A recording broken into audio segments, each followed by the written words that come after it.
Hey guys. Okay, so we're gonna do a rapid fire Ask Me Anything. I haven't even looked at these questions. Usually I prep before. No. I'm literally just gonna read them and answer them because I don't want to do this stuff for that long. I just feel so liberated not being on the internet these days. Well, I'm on the internet, but anyway, you know what I mean, not vlogging. It's raining right now, so after I film this, I'm about to go wash my car using the rainwater. Because car washes out here are literally $30. I'm not doing that. Anyway, so I put this Ask Me Anything on my Instagram because people like to ask me questions, usually about law school, whatever. Anyway, we will answer the questions. No question, you're just beautiful. Thanks. How are you doing, genuinely? Ooh, good question. I feel like I'm doing the best I've been in a long time, in several months at least, honestly. I'm on spring break right now. I am trying to be more intentional about doing things because I like them and not because I'm trying to escape from something. I don't know. I loved vlogging, but it turned into an escape for me. And not that escapes are bad, escapes are good. But I want to not have to escape, you know? I just want to be able to live life and enjoy living life and not feel like I need an escape. So that's what I've been pouring into. Just the past few days, I already feel so much better. It's honestly crazy. To answer your question, I'm doing a lot better and I'm feeling very optimistic about the future, what's to come. And I have no idea what's coming. I just feel good about it. So I'm very glad about that because the pessimism of it all was dragging me down. Okay, that's not rapid fire. Let's go back to it. Is there anything you miss about college? I miss literally everything about college. College, I hope that I don't think this way forever, but right now, college is definitely the best time period in my life and the best time period that I can even think about in having in life in general. There's just not another experience where you are in a community where you are being taken care of, your food's taken care of, the logistics of your existence are taken care of. The logistics of existing are huge. They're huge. That is I know people talk about adulting and adulthood and complain about it a lot, but it deserves to be complained about because the logistics are terrible. But anyway, you're being taken care of. You are relatively safe. I always felt safe at my school, even though it was in a city, kind of. I don't know. There's just not another time when you can just go out at 3 o'clock in the morning with your friends and just feel safe. Just being on campus feels safe. And I miss that. I miss the spontaneity of college. It's so free, so liberating, and so safe at once. That is I think the maximum feeling that I'm chasing in this life is being free but also being safe. And so I love that about college. I also was on full financial aid in college, so I felt, ironically, I felt so rich, right? I was the most financially secure I've ever been because I didn't have to worry about any of the logistics. I didn't have to worry about housing. I didn't have to worry about food. I didn't have to worry about money. And I was just so free and happy. And no, I miss college. But I think the biggest thing I miss is just being so close to my best friends all the time.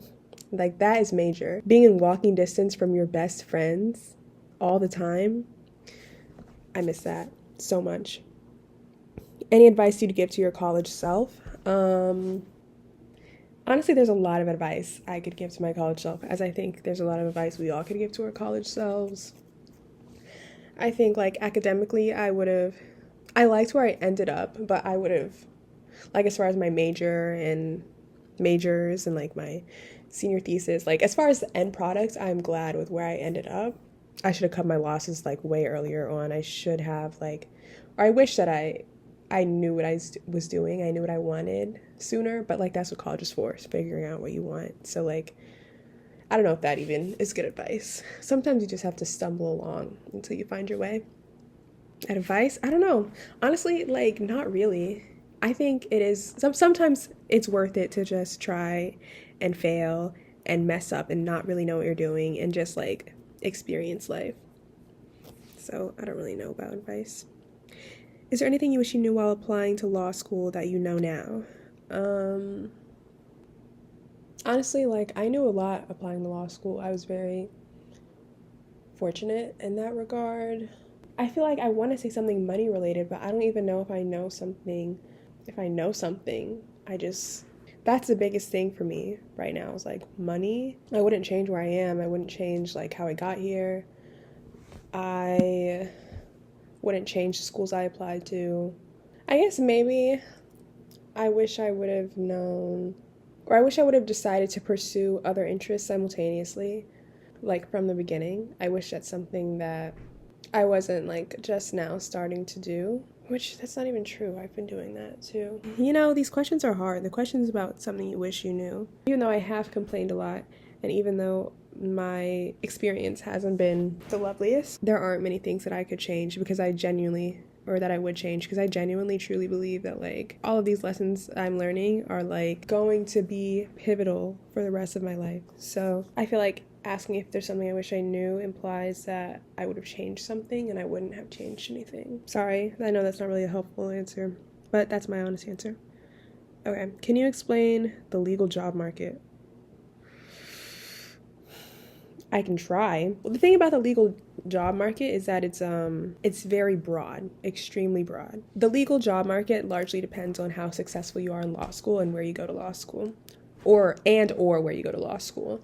So like for me, after I graduate, I'll have the option of working in big law. I would have had the option of like applying to public interest jobs, like working for the ACLU, working for like the Constitution Center, working for, I don't know, labor unions, plaintiff side law firms, like doing all those sorts of things. I also have the opportunity of like applying for fellowships to become a law professor. There's also the option of going in-house, though most people do that later in life, working at like a corporation, a company, doing their general counsel, stuff like that. Every company has lawyers. There's the option of going into government, of course, but I think a lot of people caution against going to law school for a lot of people because I can't speak to this experience, but people say that it's a lot harder to get hired as a lawyer when you don't come from a top school. Like, especially in academia, I could not be a law professor if I did not go to a top school.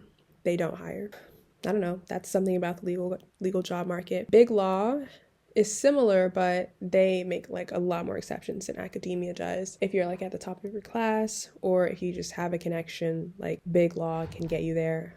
You're not just getting hired off of connection to go into academia, which is good, probably. There's a large pay discrepancy. Like if you just look up the salary for a lawyer, you'll get a random number. And sure, I'm sure some lawyer makes whatever that number is, but there's such a broad, like some lawyers make 50K, some lawyers make millions.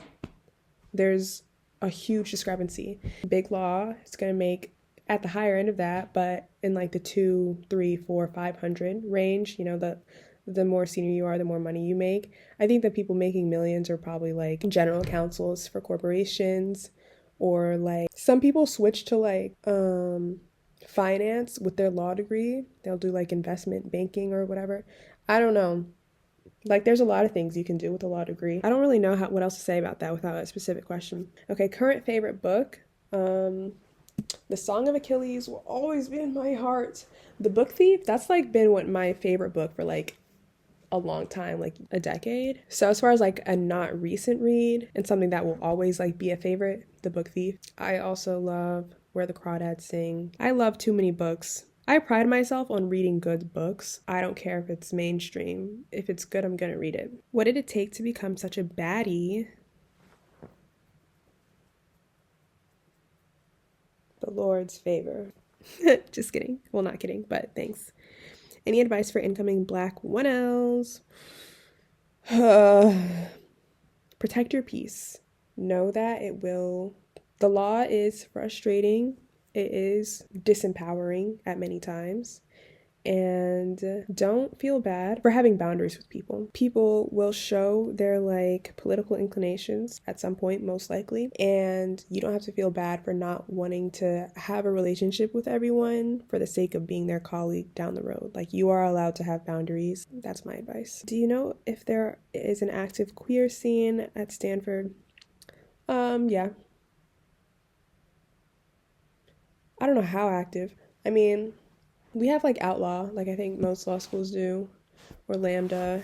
It was what it was called at Penn. I don't know. Queer is just so like regular to me now, which I don't know. I don't know if that's just my experience, but I don't know. I feel like everywhere I go, the queer scene is active. Yeah, they were just all over the news for 2 weeks, so gotta be at least kind of active. Thoughts on DeSantis potentially running for president? Listen, I try not to pay attention to stuff that will piss me off. Spill the tea on the situation with that federal judge that spoke at Stanford. I think what I'll say is, so the Federalist Society hosted this man, this problematic judge, and then, it kind of blew up on the internet because protesters were heckling the judge and people thought that was disrespectful. Gosh, I don't know how to talk about this. I just think people look for a reason to be mad. People look for a reason to discredit. People are looking for reasons to vilify each other all the time. And I think this event was just an example of that. I think it was blown out of proportion. I think the media coverage was largely unnecessary and fueled what could have just been a spark, made it huge flames. Just kind of frustrating because a lot of the fallout has been on people who did not deserve it. Has been on a person who did not deserve it. And it's really sad, honestly, because these are like real people's lives and people are just looking for a reason to make their case, make their argument. I'm aware that that can be interpreted from both sides, and you know what? Maybe that is telling in some way, but that's my thoughts. Do you have any red flags when it comes to dating? Yeah, I have like a million red flags and one green flag. Are there any non-starters for you? Any non-starters? My laptop ran out of storage, so now I'm on my phone. Ew.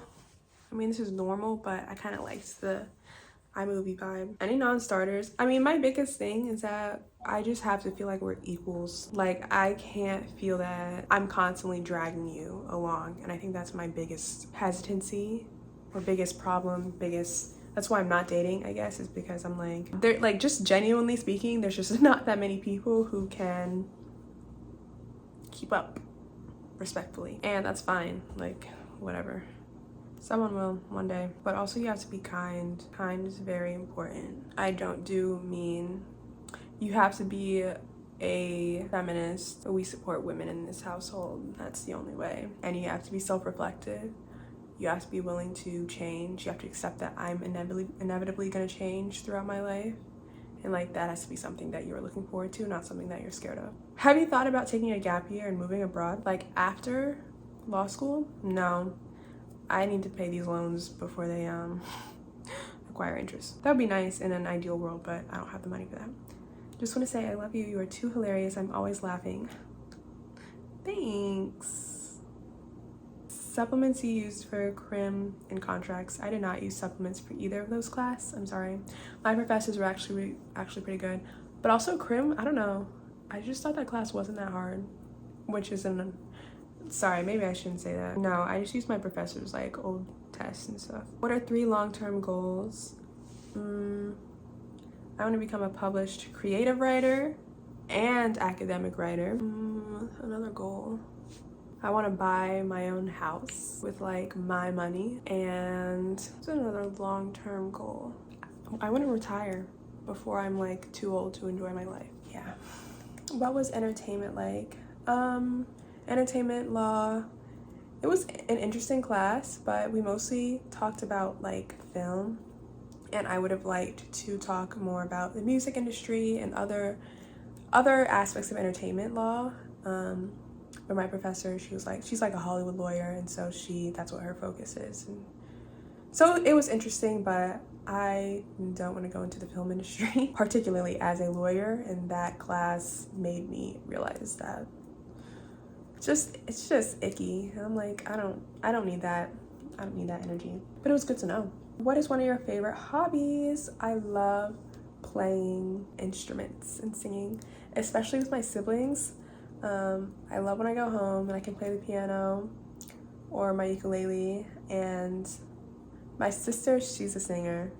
I'm a fake singer. I sing for fun. My sister can actually sing. And then my brother, he's just like a musical prodigy and can play any instrument. I'm truly the least talented in my family in the musical arena, but that's fine. It's still fun to me, and I love playing and singing with them. Do you think the Stanford culture is way better than Penn? I think the Stanford culture is better than Penn for me. I will say the Stanford culture is much less diverse than Penn's, which might be surprising to some people. At least on paper, they might say they're the same diverse, but Stanford, a lot of the minorities here are white. So there's a lot of white Latinos, there's a lot of white Black people, which doesn't make sense. I know it doesn't, but I don't know how Stanford finds all of the white passing Black people, but it does. And that's been kind of strange. The culture is like nerdier. It also feels less intense because we're not trying for grades, but I think people are just genuinely nerdy. So better? I don't know. That's a question for your interpretation. I don't think Stanford's any more liberal than Penn, despite what they might tell you on the news. An emoji to describe your mood. The hugging one. That's like that with the hands. That's my mood right. The transition from school life balance to work life balance. I wouldn't know. Yeah, I don't know. We'll see. Your best study tips / exam advice. I love model answers. I will study a model answer until I memorize it, which doesn't work for everyone, but it works for me. Thank you for creating content. Tier. How important are grades for OCI Big Law from a T14? I don't think they're that important, honestly. I feel like, no, I don't think they're that important. I think that as long as you interview well and get people to like you, grades don't really matter from a T14. How does it feel being a Stanford 10? The Stanford 10 is the bar is probably low. That's mean. It feels amazing. Thanks. What would you recommend incoming 1Ls do the summer before school starts? Literally nothing. Enjoy your life, because after this, like, you're always gonna have to be doing something. Like, go travel, hang out with your friends, read books, write, do self-reflection, try to find yourself, honestly. Like, find security in your sense of self, or at least like start that process, because you won't have time to think about yourself by the time you start. Okay, that's all the questions. I think just one last thing I want to say, replying to some of the comments on my last video. Everyone was really supportive, so thank you for supporting my decision to stop vlogging for the time being. I want to clarify that, like, I made it seem at the beginning that I only made that decision because of like a job, and I want to make it clear I'm not like letting this job control me. Like, I also just need a break for myself, and like, which I think I explained in the latter part of the video. But yeah, it's not just about that. It's not just about the job. It's not just about any situation. I also just like, I want to find value for myself outside of this. So yeah, thank you guys for watching. This will probably be my last video for a while, so, but I'll see you one day. I feel confident about that. And be well. Wish me well.